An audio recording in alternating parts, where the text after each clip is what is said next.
And we're live from Mullumbimby, Byron Bay, and today's guest on the podcast is Steve McDonald, who has a very interesting background. He served in the Australian Army and struggled with PTSD, and then went through a lot of healing work using unconventional methods, and currently is working on some very interesting projects, including a cryptocurrency, digital ledger, amongst other things. Pleasure to have you on the podcast, Steve. Thanks, Josh. Great to be here. Is there anything you'd like to add?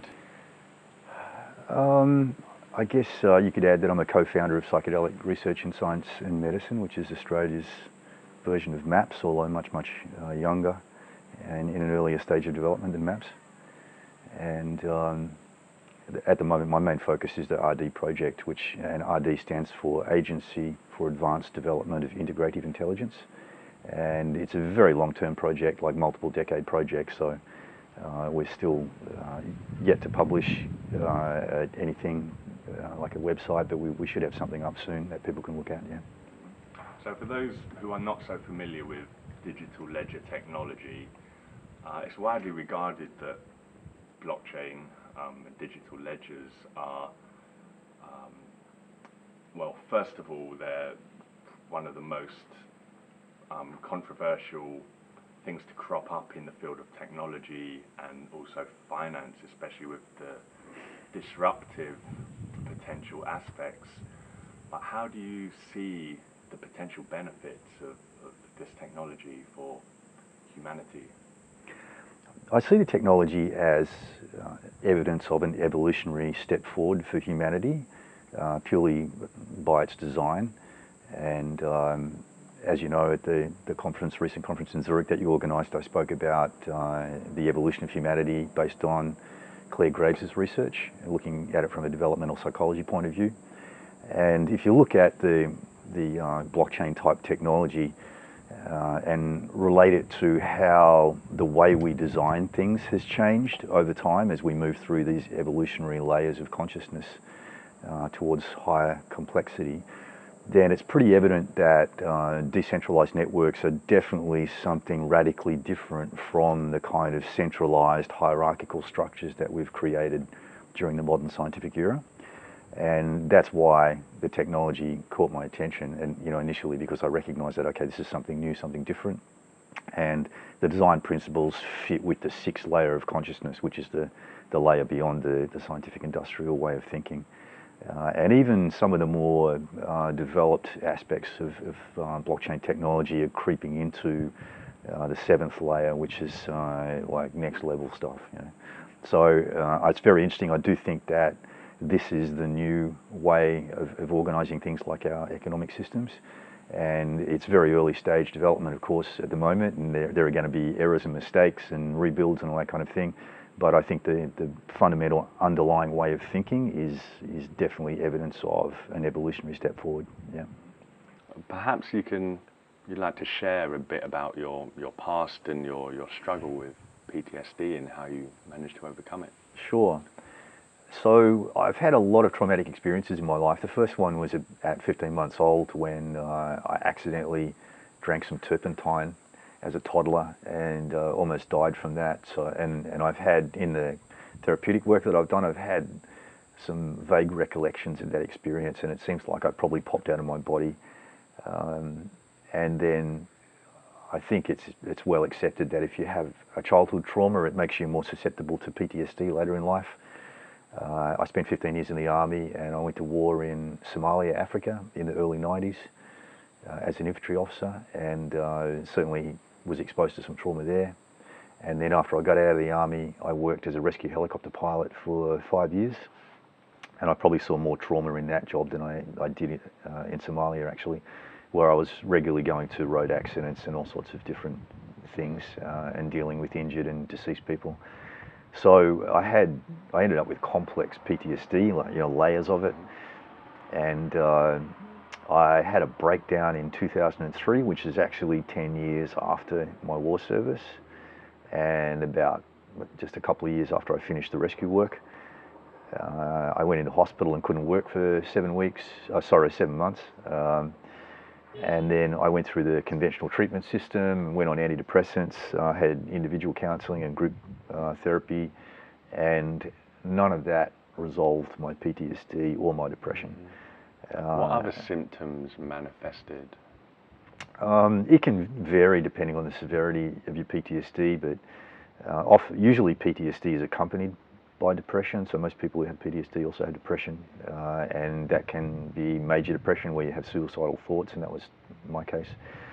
And then PTSD is very disruptive, so it disrupts your sleep, it disrupts your ability to focus and concentrate on things, it disrupts your motivation for life. You tend to lose motivation for doing the things that you normally do, like exercise or hobbies, those sorts of things. Yeah, it's a very, very disruptive condition. And then for me, it got to the point where my depression was making me think about suicide, and I was unable to work at all. Like, I would sit down at my computer and I just couldn't focus enough to think about what I should be doing, let alone actually do anything. Were you consumed by thoughts of the traumatic events? Not so much. I did go through periods over the years where that became an issue, where a traumatic event was just playing over and over like a tape in my head, and that was difficult at times, but generally no. I did go through periods of having a lot of nightmares and night sweats, sometimes with no specific memory of what they were about, but just having my sleep disrupted, having anxiety attacks, being triggered by things in the environment, like certain smells or loud bangs, which might sound like a firearm going off.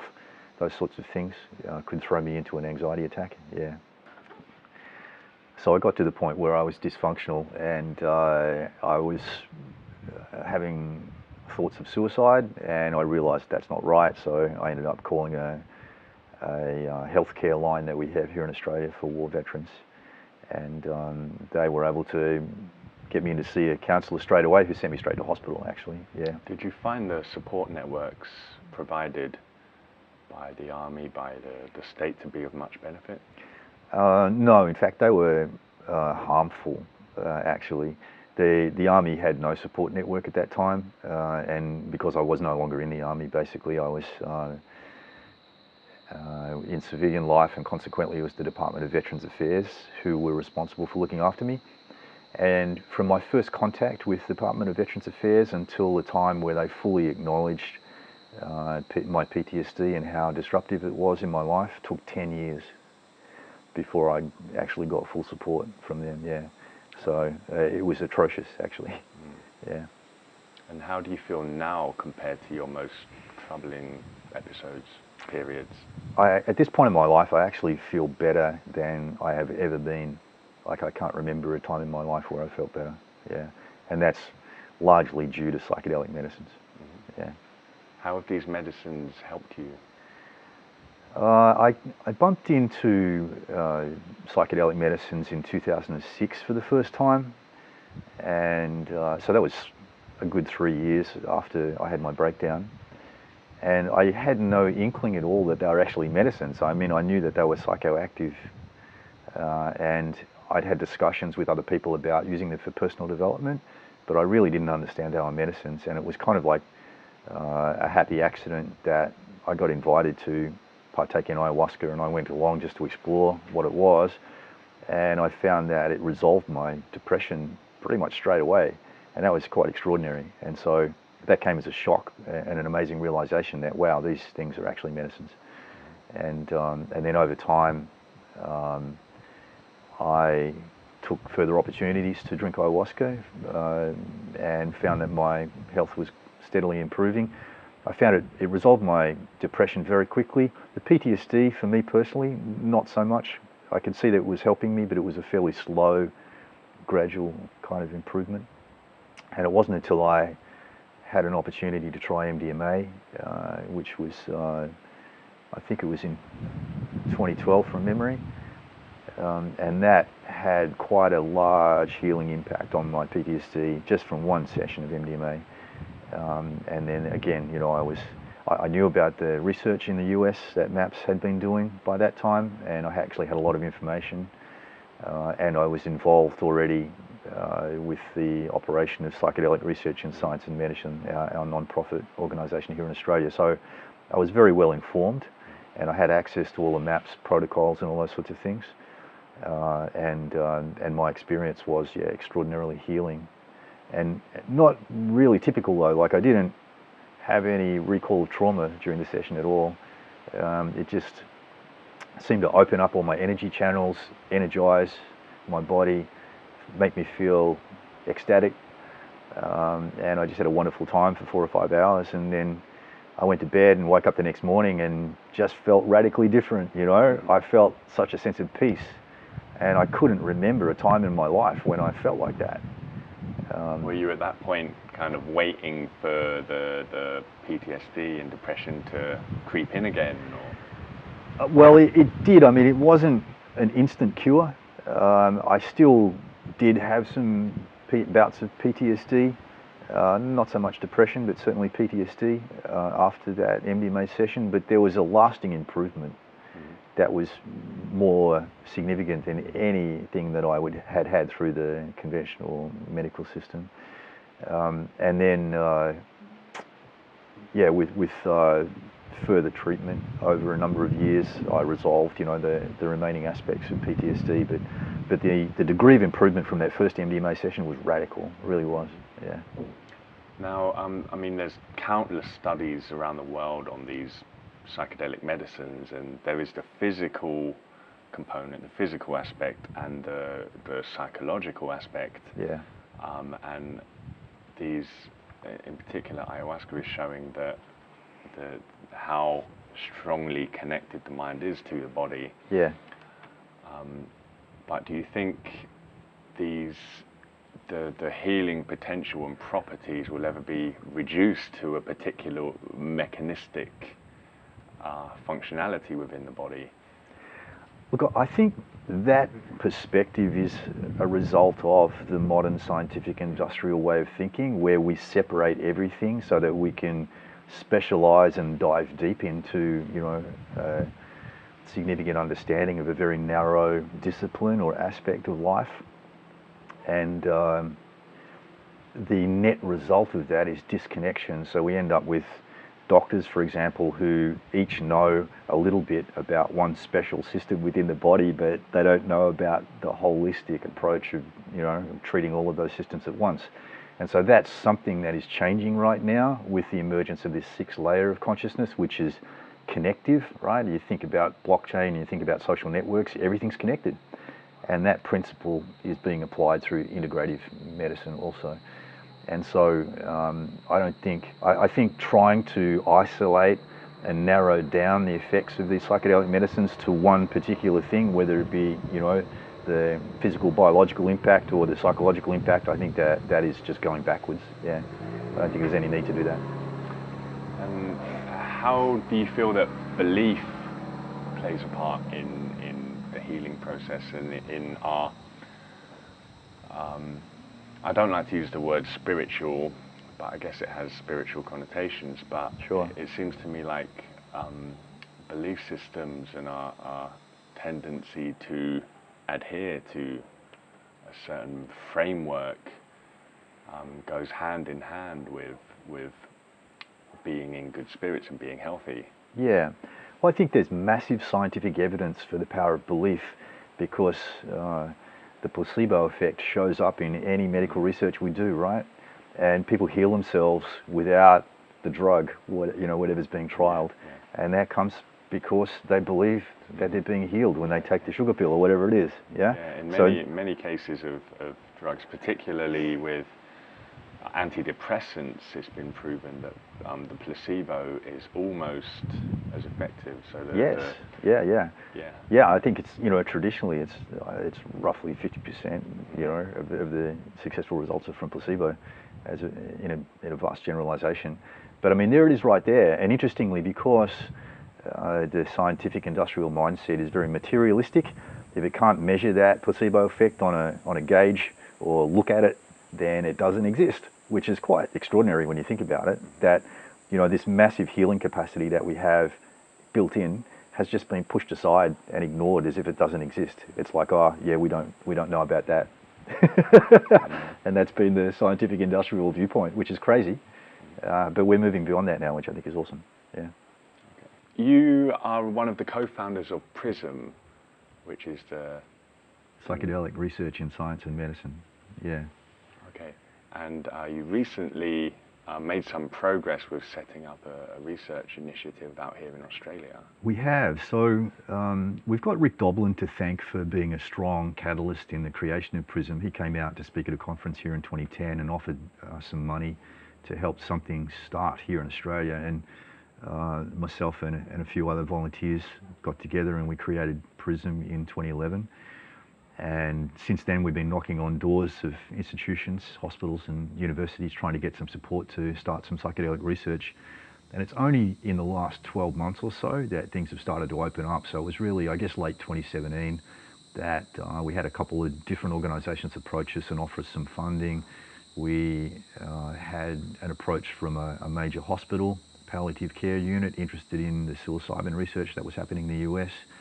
And also we found a university that was open to working with us on an MDMA trial. So things have really started to move quickly for us in the last year or so.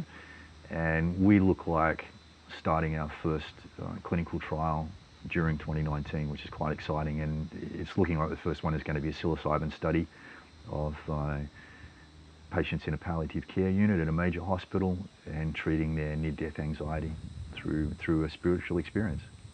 I guess one piece of advice is check out the documentary film From Shock to Awe, which my good friend and colleague Mitch Schultz has been involved in. And it's a wonderful story of some US war veterans who do use ayahuasca and MDMA to great effect. Unfortunately, it's a tricky time at the moment because these things are mostly not available. You know, they're ayahuasca, you know, there are places in South America where you can go and drink it legally, but in most countries it's at least a grey area legally, if not clearly illegal. And MDMA is problematic also for that reason. This year, I know that MAPS is in the process of beginning their phase 3 studies with MDMA for PTSD, and they're also expecting to open up public clinics where the general public can pay for access to MDMA therapy in the US, and that is the best opportunity, I think, if somebody's looking for that kind of therapy, is to wait sometime during 2019. We should see this becoming publicly available in the US, which is amazing, and all credit to Rick Doblin and the team at MAPS for making that happen. Yeah. Now you use various other techniques for healing and for general well-being. Are some of these comparable to psychedelics? And yeah, there's some interesting things around that. I've been researching together with some of my colleagues. One of them is bioresonance, using bioresonance machines, and in conjunction with radionics plates, which seem to have the potential, although apparently they read the frequency of anything, basically. So you can put something on the radionics plate and it reads its frequency and then translates that to the machine, and the machine turns it into an electronic signal that can be input to your body. And in the very small exposure that I've had to them, they seem to work. So that's exciting. And I understand that it's possible to convert that electronic signal into like a Wi-Fi broadcast signal. So I'm excited, you know, about diving into that deeper in the future and maybe getting some research happening around broadcasting frequencies which may be able to alter someone's state of consciousness and have healing effect.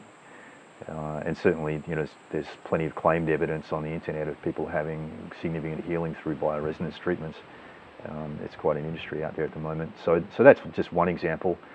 And I guess some of the other things I'm interested in are traditional healing systems, like the Chinese medicine system in particular. I've been practicing a Taoist martial and healing art for over 20 years, which has taught me a lot about the body's subtle energy systems and how those systems can be used for good healing effect. And I'm interested in bringing higher and more complex forms of human intelligence to bear on these old traditional systems to see that what we can kind of suck out of them that might be more significant. Yeah.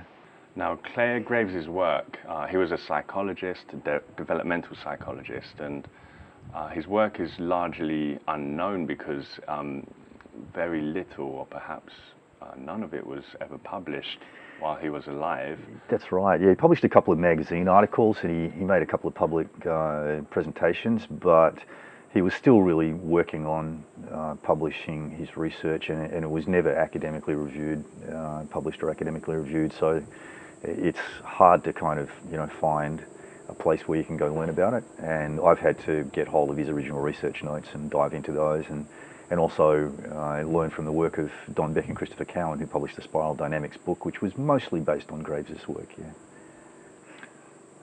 It seems from my limited understanding of his work that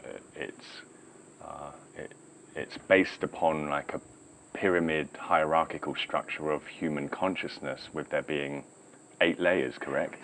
It's actually not. It's not hierarchical, and it's not a pyramid. So most people, or I guess anyone who studied psychology, would probably have come across the work of Abraham Maslow, which is a hierarchy of human needs, and it's represented as a pyramid shape with a pinnacle. And Clare Graves' research actually found the opposite, that it's like you flip the hierarchy or the pyramid structure upside down, and he found that it's an open-ended system with no apparent endpoint. It's directly related to the complexity of life conditions, and so as long as our world, our universe keeps getting more complex, then human consciousness will also grow into more complex expressions. And rather than being hierarchical, it's actually nested. So like those Russian dolls where you've got smaller ones that fit inside larger ones, and potentially never ending. So each particular layer or stage, as he called them, is not a discrete thing. It's simply a layer over the top of what was previously there, and you keep all the structures. It's kind of like the layers of skin on an onion. Yeah. Mm-hmm. Yeah. So could you briefly describe some of the more important layers and perhaps the more relevant ones to this day and age? Sure.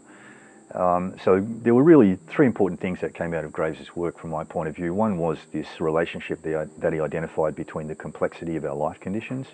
And life conditions is like an all-encompassing word that includes not just our external life conditions, but our internal life conditions, our psychological history, our biological makeup.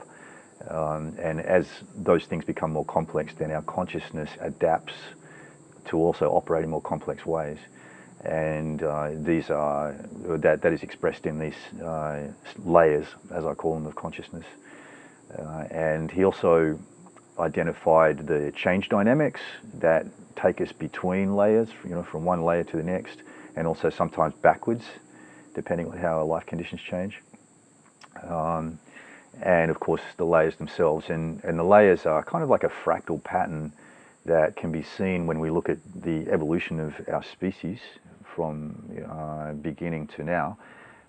And also the same pattern shows up in our own growth as an individual. So the first layer was like a hunter-gatherer way of living at a species level, and an individual level, that is when we're first born and we really don't do much except survive, just to eat and sleep. And there's no expression of art or anything like that. And then the second layer looks like a traditional tribal behavior at a species level, and then that's like being a young kid in a family. Within the family and the tribe have similar structures. It's just a different scale thing. And historically, that was when we saw an expression of art and culture, when we first moved from being hunter-gatherers to being tribal folks. And some people, which I'm certainly open to, and this is not to do with Clare Graves' research, but some people these days are suggesting that there was some extraterrestrial intervention which took us through that transition into tribal living. I think that's a possibility.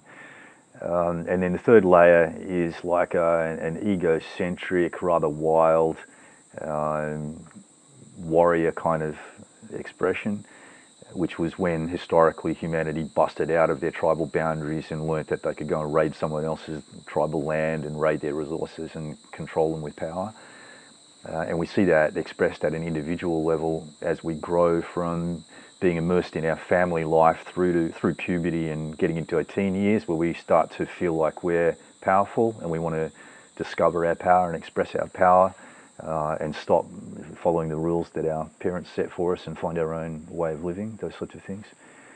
And then the fourth layer at a species level came around the time of the agricultural revolution. So we learnt how to crop on a large scale, and that saved us time and effort, and we were then able to make larger towns and cities and do other things instead of just subsisting through farming. And with the creation of large settlements, we then needed to live in a more disciplined way. It coincided with the development of the frontal lobes in the brain, which allowed us to moderate our lower instincts and urges when needed. And we looked then to some kind of higher authority to provide a set of rules for us to live by. And that was often a kind of religion. And it's around that era when the major religions that we have now came into being with their sets of rules, whether it be the Ten Commandments or whatever. And we see that at an individual level when we've lived our kind of wild life, you know, in our teens and maybe early 20s, and then we get to the point where we feel like we're not getting anywhere. Maybe we're regretful of some of the things that we've done because they haven't been considerate of other people, and we start to look then for some structure to hang on to and a set of rules to live life by. And at that also around that time, sort of early to mid 20s, the frontal lobe development completes at an individual level, and then we're able to moderate our behaviour and follow rules and start thinking long term and taking cause and effect into account. And then the fifth layer in Graves' research really refers to the modern era, so what was triggered by the scientific and industrial revolutions. Our science-based kind of materialistic way of living life, which is individual by nature. And these layers that I'm describing, they swing between an individual focus and a communal focus. So hunter-gatherer is individual, tribal is communal, egocentric, warlike is individual, and then authoritarian, the fourth layer, is communal, and back to the modern scientific industrial individual again. So you can see, if you look around at the modern world, there's lots of stuff that's very narrowly focused on certain disciplines, lots of divisions between those disciplines in society. Like if you look at a corporation, it has departments that specialize in different things. Often they don't talk to each other. And over time, living that kind of way creates separation and loneliness and disconnectedness. And I think that's also pretty evident at the moment. And at an individual level, you know, again, we see this in our own personal development, and it depends on our life conditions. So some people live in sets of life conditions that aren't that complex. Like, for example, if you're living in a fairly isolated country town and maybe involved in the agricultural industry or something like that, then certainly pre-internet, you know, you wouldn't necessarily develop to a more complex layer of consciousness because you didn't need to. You know, when your own consciousness matches the complexity of the challenges you face, then you get a balance and there's no tension to drive further expansion. Yeah. Do you think there is a real need for us to shift into the higher levels of consciousness? Because for me personally, I feel like if we stayed in the low levels of consciousness where we're more like wild animals, then we wouldn't have got into all the multitude of problems that we're faced with climate change and pollution, etc., etc. I know, but we wouldn't have technology to record podcasts and broadcast them around the world either. So, you know, there's no right or wrong in this. There's no good or bad. All Clare Graves found was that depending on the complexity of your life conditions, your consciousness will rise up to match whatever problems you need to solve, you know, the complexity of those problems. And so it's really just an adaptive intelligence in us, I guess, which drives us to change when our surrounding life conditions and our internal life conditions become more complex. And it seems that we live in a universe that is steadily moving towards greater complexity. The evidence seems to suggest that. So there's this background dynamic there which is beyond our control, which seems to be carrying us along this river which is flowing towards greater complexity, and it seems to be just a very natural process, yeah. So how might you recognize if you or someone else is dwelling in the higher levels? That's a really interesting question, and let me just finish this brief explanation of the layers. So we got to the fifth layer, which reflects our modern lifestyle and the dominant global paradigm. And then the sixth is a swing back to communal again, and it's a very humanistic and decentralized way of being human. It's network-centric, and it's impacted by the technologies which have been designed during the modern scientific industrial era. And there's this interesting dynamic whereby whenever you live according to any one of these layers, what you create tends to increase the complexity that you're living within. And so the modern scientific industrial era has brought us all this technology which has connected us together, and the extra connections that we have and the access that we have to, you know, really unlimited information now has created more complexity. And so as we adapt to that, we are moving to a way of thinking and social structures that allow us to cope with complexity in a better way. And that is in a highly networked, largely technology reliant for most people. It's decentralized in terms of power. It's very referential to networks of peers. So instead of looking for some higher authority like we did in layer 4, or doing our own experiments like we did in layer 5, then in layer 6 we're now referring to a trusted network of peers in order to decide what's best, what's right, what's appropriate, how to live. Yeah. And these changes come through in waves, and so we saw waves of this 6th layer. Clare Graves had called it the relativistic layer. Early waves back in the 1800s with the rise of kind of social justice and civil rights movements. And then, of course, there was a very big wave that came through in the 1960s and early 70s with the flower power revolution and all of the push for social change and social revolution that went on there. Counterculture. Yeah, and unfortunately back in the 60s, they didn't have anything to hang on to, but now we've got the internet, which is like a scaffolding, which is able to hold this higher frequency of consciousness. And it's useful with this scale that I'm talking about to think about these layers as operating frequencies, and each one is a slightly higher, more complex frequency. And so that the 6th layer then brings us to the end of what is called the first tier of consciousness in Graves's model. And within that first tier, we're generally spread across around about 3 layers.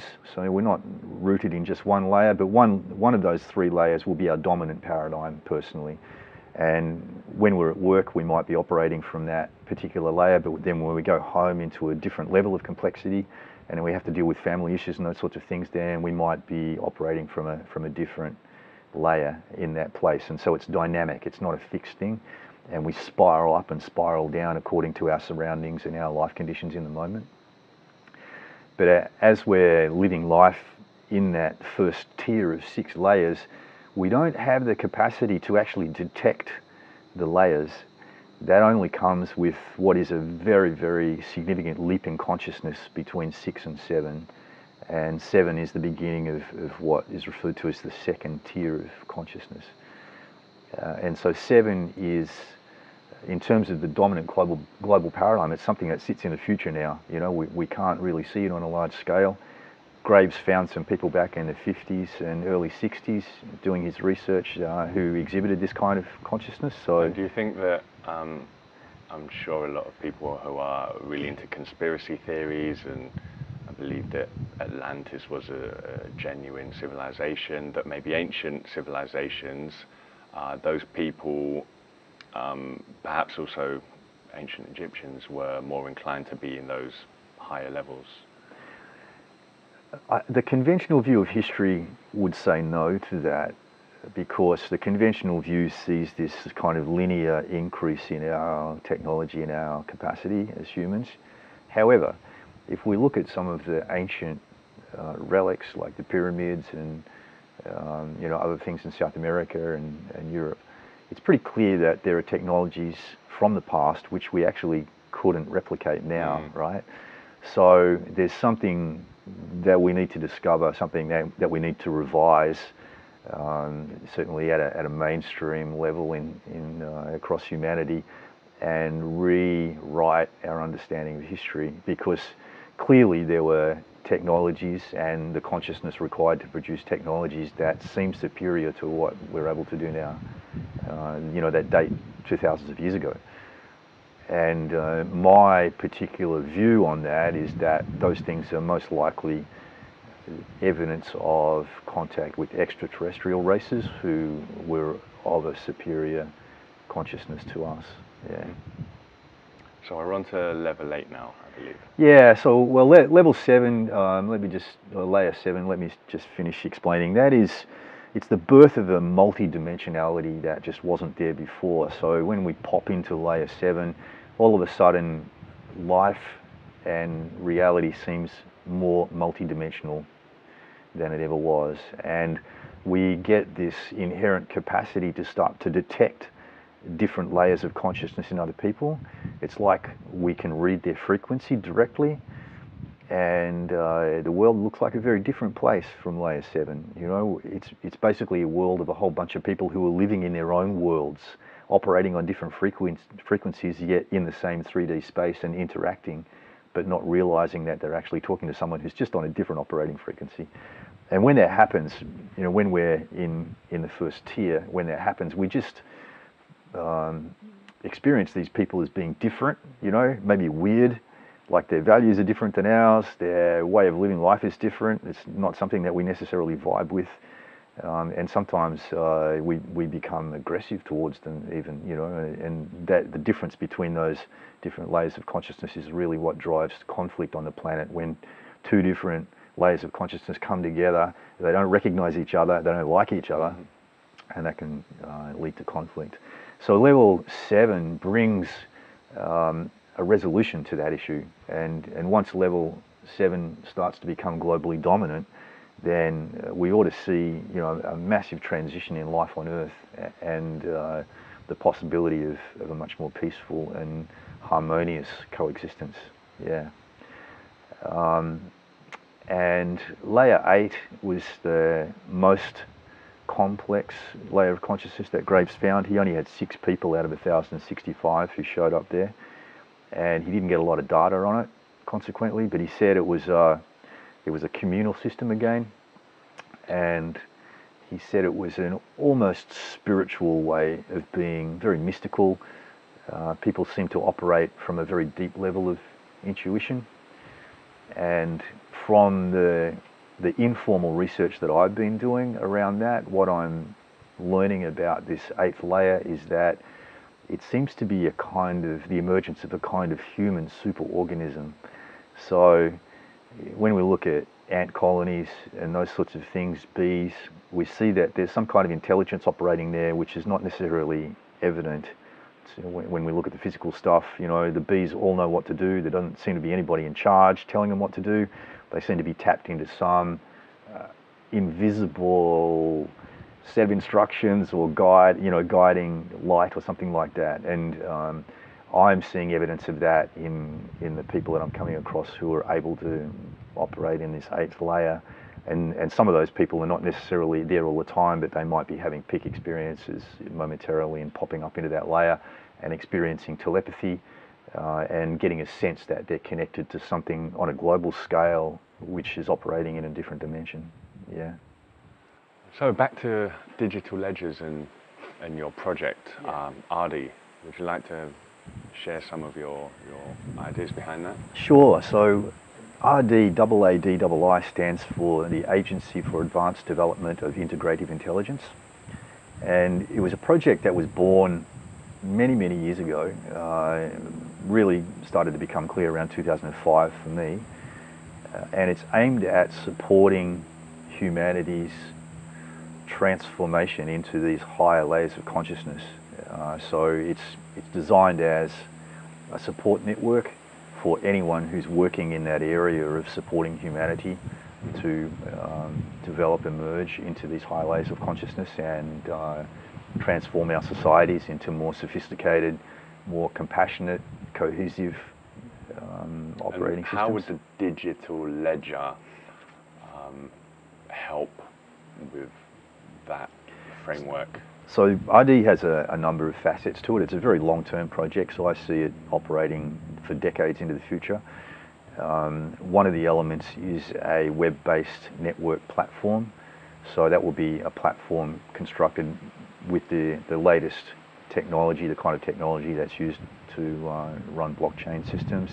So encrypted, decentralized filing systems and databases. It will interface with crypto. And we did have a plan about a year ago to issue our own token. However, we put that on hold for the moment simply because of the sudden crackdown in regulation around the world of cryptocurrency, and also the massive drop in the crypto market's value, which had we done an ICO early last year, 2018, then it would have been very problematic for us because the market really died down for quite a while there, and it seems to be just in the early stages of recovery at the moment. So we're just looking to use that kind of technology, which is decentralized, so there's going to be no easy way to interfere with it, and because it's encrypted also. So the project is essentially set up in anticipation of a global paradigm shift. Are we talking like on a financial level, like the classical banking type infrastructure is no longer adequate? Yeah, so from my perspective, the global revolution from the scientific industrial era to this decentralized humanistic era has already begun. And because of my study of Clare Graves's work, I know what the change dynamics look like, and I'm seeing them everywhere. The reason that most people haven't realized that the change is already underway is because the change dynamic takes us backwards before it takes us forwards. So it's kind of like pulling back the elastic band on a slingshot. You've got to create tension on the rubber band by pulling it in the opposite direction before you can actually usefully let it go and send the projectile somewhere, right? Mm-hmm. It's the same dynamic in human consciousness.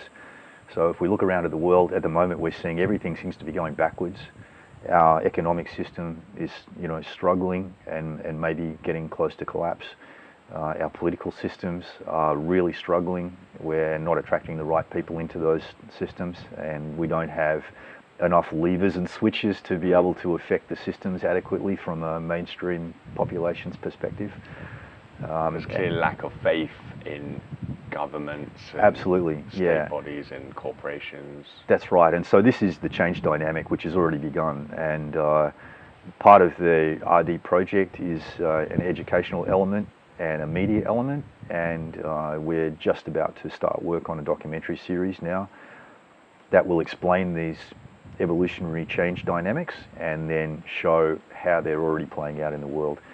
So from my perspective, the change has already started, and what will be useful, I think, to help smooth the transition into these new ways of being human is first and foremost a values-based network platform where people who understand the dynamic and who want to work with that dynamic can come on board, see each other and collaborate, and also make contact with other organizations who might be in different industries, disciplines, and collaborate in an integrative way. Mm-hmm. And how rapidly do you foresee such a shift taking place? Are we talking a few years, decades, a century? As I was explaining before when I was talking about the layers, these changes come in waves, and historically we can look back to at least the middle 1800s and see evidence of this shift starting to happen back then, because there were people who suddenly were interested in social justice,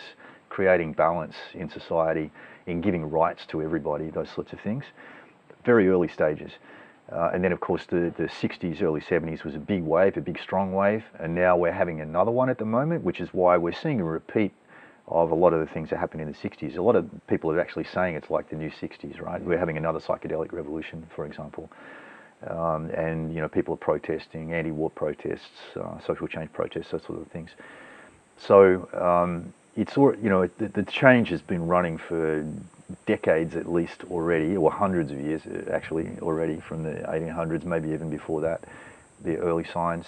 And I'm expecting a number of major tipping points to roll out over the next 10 years or so. I think the emergence of blockchain is one of those tipping points. I think we're going to see some significant things over the next 10 years, like global economic crises, maybe more than one, climate change events, and if you go and look at things like the studies they're doing on global systems and all these global systems that are in disarray at the moment, there's a whole raft of them, and they all interweave and interact with each other, and so it's very, very complex.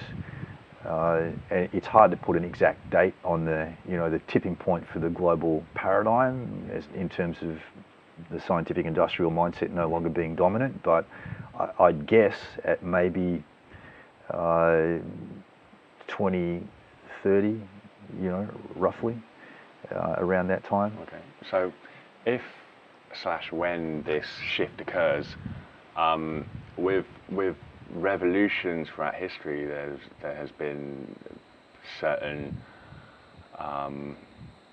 groups of people that suffer more than others that might not be able to jump on with the new paradigm shift. If we look at the whole of humanity, people's life conditions vary radically. Some people live in very simple life conditions, in rural areas. Some people live in extremely complex life conditions and are constantly traveling between different sets of life conditions.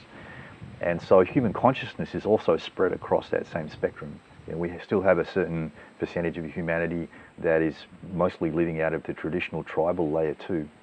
And then layers 3, 4, 5, and 6, you can see people living in all of those different ways. And what we're seeing and what we're going to see is multiple simultaneous transitions. So some people might be transitioning from 2 to 3, some from 3 to 4, some from 4 to 5, probably a large number from 5 to 6. And the more complex layers tend to be the more influential at a global scale, and that's why the most complex in terms of the mainstream of humanity has been the scientific industrial, and therefore it's been dominant globally. And so what we're going to see is what we are seeing already is that scientific industrial mindset starting to slip from its kind of grip on the global dominance, and the gradual emergence of this layer 6 through its decentralization, through its encrypted networks, those sorts of things. It's eventually going to be more influential. And so the change is going to be extremely varied and extremely complex. I think there'll be attempts by the people who are living life from the layer 6 mindset to try and rebalance resources around the earth to minimize harm and minimize a lot of the long-term problems that have been created by the divisive nature of the scientific industrial world, where we've ended up with 1% of the population with most of the resources and 99% without. Mm-hmm. And so initially efforts are going to be around trying to restore that balance. I think layer 6 thinkers will make every effort they can to try and spread the joy all around the planet. But clearly, places that don't have access to more modern technologies and those sorts of things could potentially, have a rougher ride depending on their life conditions. Okay. So it's very complex. It's hard to just come out and give a short answer to that, But what I can say is that we are attempting to build our agency, AADII, from a second-tier perspective. So we're going into this project with visibility of these different layers of consciousness and the capacity to read the frequencies, the capacities to know exactly what kind of problems result from living life according to each layer, okay? And that's knowable. And for example, when people live in the authoritarian kind of agricultural layer 4, eventually they feel kind of suffocated by the rules, and they become frustrated and they want to bust out and do their own thing, you know. And when people live according to layer 5, the modern scientific industrial way, creates loneliness because it's disconnecting and it doesn't recognize the spiritual aspects of life. You know, it's very materialistic. And so we know what these problems are, and we can anticipate them, and we know how to fix them also, because we simply have to look at the next layer of consciousness, and it provides the ways, the methodologies, the technologies for fixing the problems created by the previous layer. And that's where the decentralized encrypted networks come in, because that is resolving the disconnection of the modern scientific industrial world. Yeah.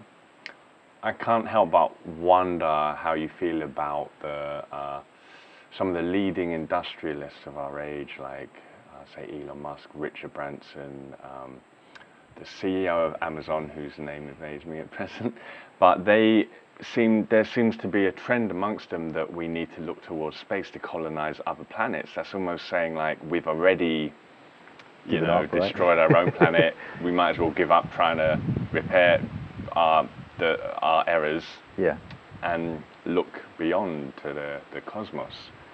Does that dovetail with your own project and philosophies?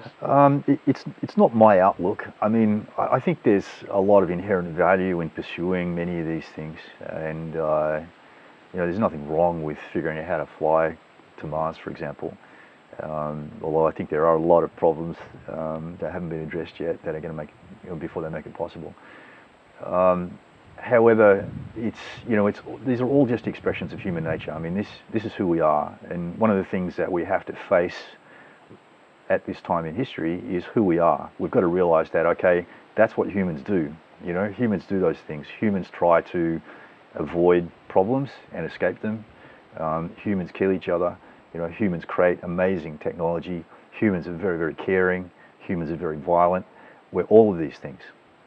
And this is the challenge that humanity is facing, and it's what is eventually going to create the tension to tip a whole bunch of us into this higher, second tier, more complex way of being human, is coming to this realization that we are all of these things, and we have to have an intelligence, a mindset, a perspective that can account for that, right? And the only way that we're going to do that is by emerging into this second tier consciousness, which actually allows us to see the dynamics of each of these different ways of being human, that they are all like different operating frequencies, different worlds essentially that are coexisting in the same 3D space. And once we have that visibility and the capacity to really directly sense it, then we also have the capacity to know how to communicate with people in those different worlds, how to make sure that they have what they need to live life safely and contently, you know, how to address the conflicts between those different value systems, which ought to then reduce the severity of life conditions on the planet. And so I see all of these developments, you know, amazing technological and industrial developments, as all just aspects of us being human. They're all on a trajectory towards greater complexity and greater capacity in different ways. And what it really comes down to is the values that sit behind each of those things. So who are these influential people, and what are their values? How evolved are their values? You know, what's their perceived sphere of interest and influence? Are they just interested in, you know, doing what's right for themselves? Are they interested in doing what's right for the whole of humanity? And do they have the capacity to consider all of the relevant issues there and put together some kind of coherent way to move forward? Yeah. Okay, great stuff. Thank you so much. Thank you. It's been a pleasure. Pleasure, Josh.